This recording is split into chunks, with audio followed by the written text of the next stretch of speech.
We Are a Burning City by Teddy Karlevsky. We are a burning city. Follow that car.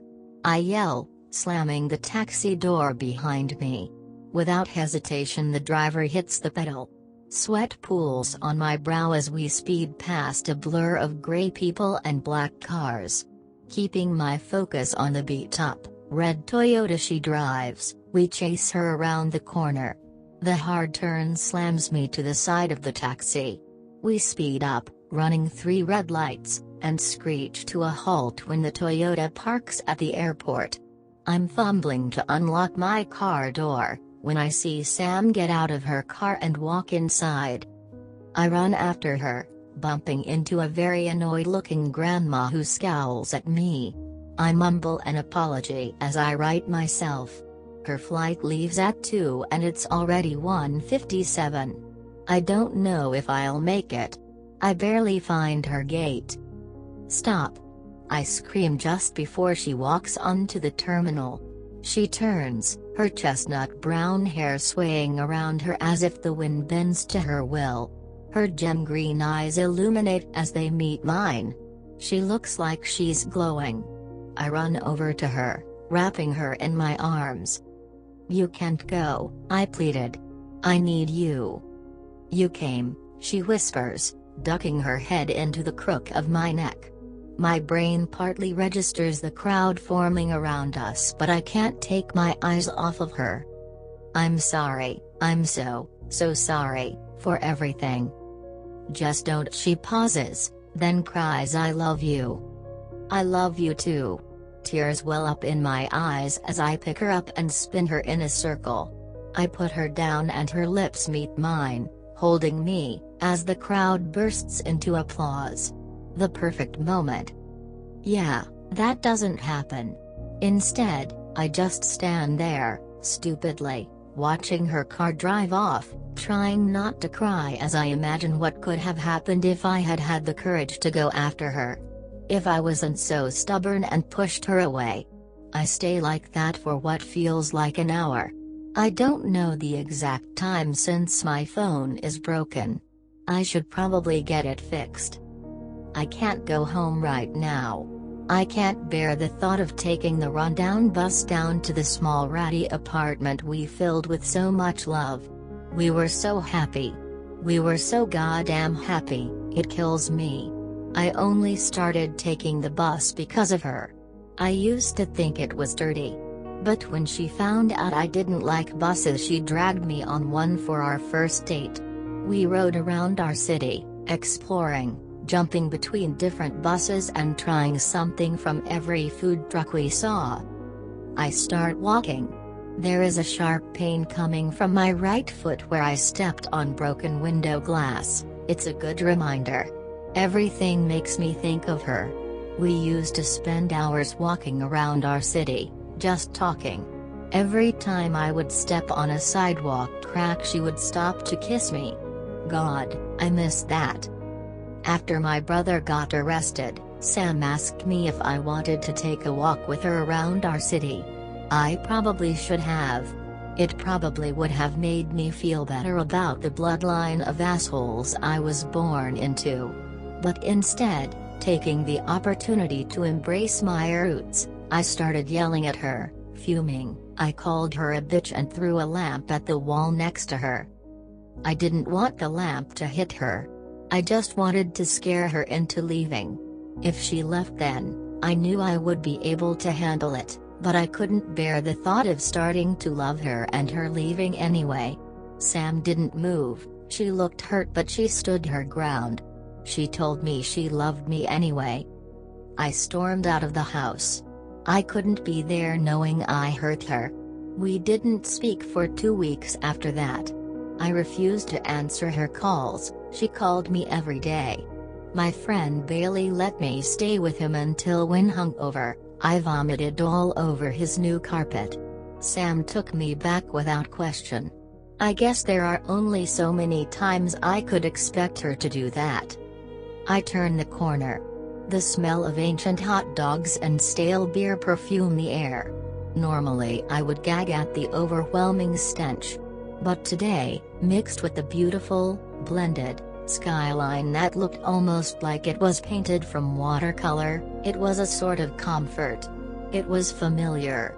It felt like home. My mom practically did not exist in my world. The only time I ever really saw her was when she was broke, and she rarely was, with all the rich guys she slept with. I don't think my dad and I ever had a proper conversation. His words were always too slurred to understand, and the wet stench of beer on his breath stank so bad it was impossible to look him in the eyes. After I moved in with Sam, I was constantly trying to break the bad habits I was born with.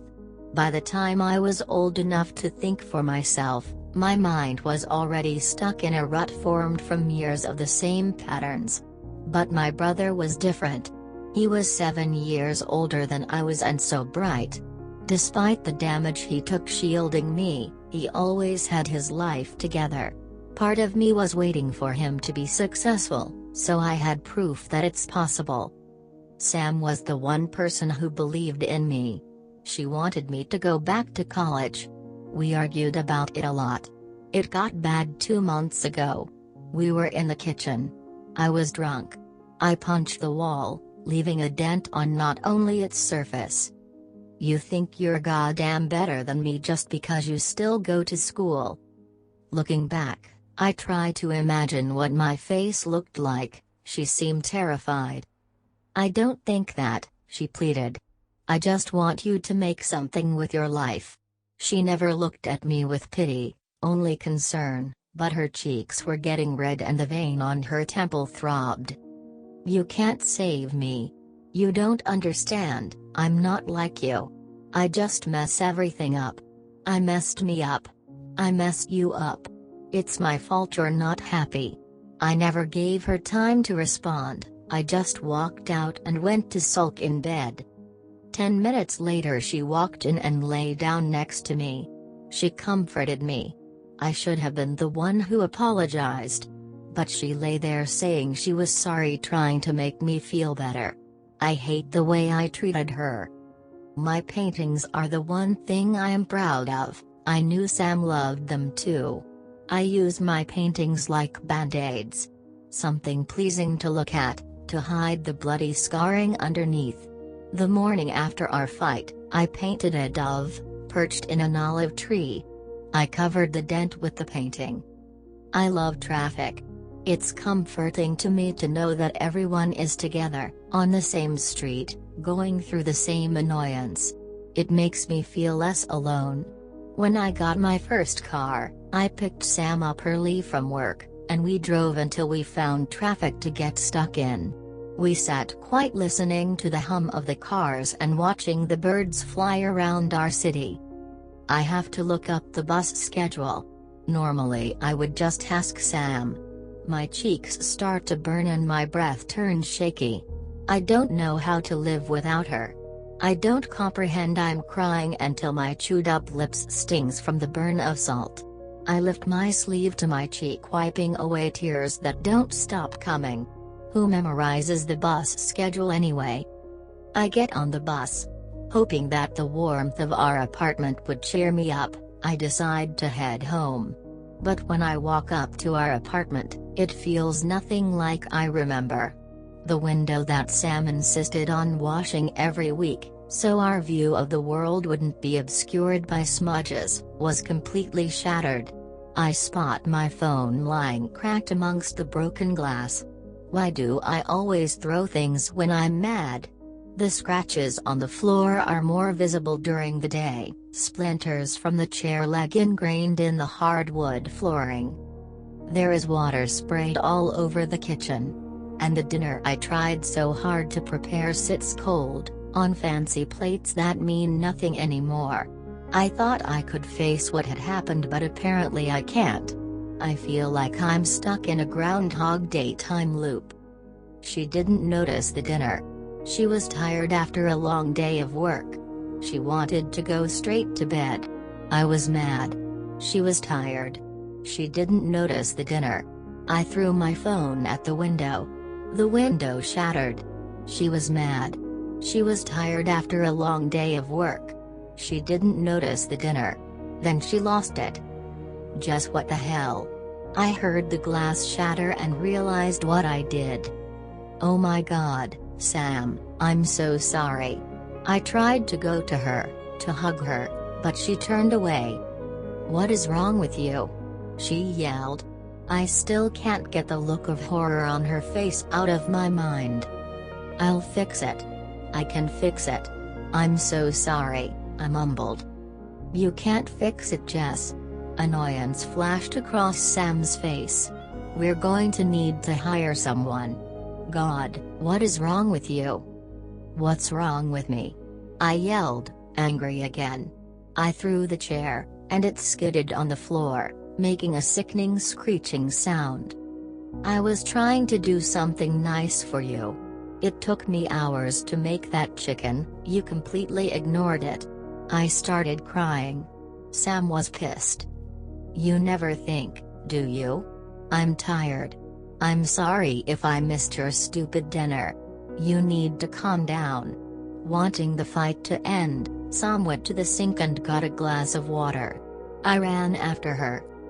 I wasn't done talking to you, I shrieked. I had forced the glass from her hand and slammed it back into the sink. The impact sprayed water all over us. Jess, you need to leave. She cried. What? No. I said leave. She screamed, tears filling her eyes. I got in my car and drove, exhausted. I parked and slept in my car that night, last night. Not wanting to look at the kitchen anymore, I go upstairs. I look at the clock and see that it's almost 11. I can't sit and feel sorry for myself. I get out my set of paints. The bright colors help dampen my dark mood. I begin blending colors on the canvas, trying to erase my mind. Getting lost in the world of my creation. Dipping my paintbrush in the thick red paint, I think about this morning. Sam's bright red Toyota and striking purple dress had stood out amongst all the other gray people and black cars. She pulled up to where my car was parked and I went out to meet her. We had calmed down, but there was a static in the air that held us apart. Hey, she whispered. Hi, I responded, looking down. I'm sorry about last night, she said. There was a sad smile on her face, one that would only come from the relief of giving up.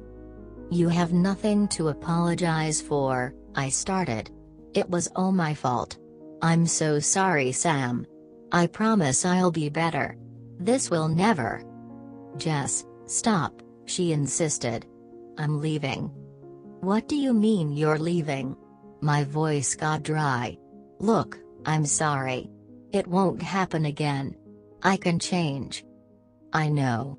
And I hope you do, but I can't keep sacrificing myself just waiting for you to realize you're hurting me. She started crying. I'm going back to my mom's place. I already booked my flight. Sam, can't we just talk about this? I love you. I know. I know, and I'm sorry. But we're just too different. I have to go. I wanted to respond, but I couldn't get my mouth to move. My tongue was too heavy, my throat burned. Goodbye, Jess, she cried, then got back into her car and drove off, leaving me alone. The wet sheen of the canvas fades as the paint dries. It's the best work I've ever finished. I need to ship it to Sam. Maybe she'll hang it up. Either way, it belongs to her. I didn't put down colors of fire, I put down the feeling she ignited in me, the color of her smile. I didn't capture a sunrise, I captured her laugh and the hope that one day I will hear it again.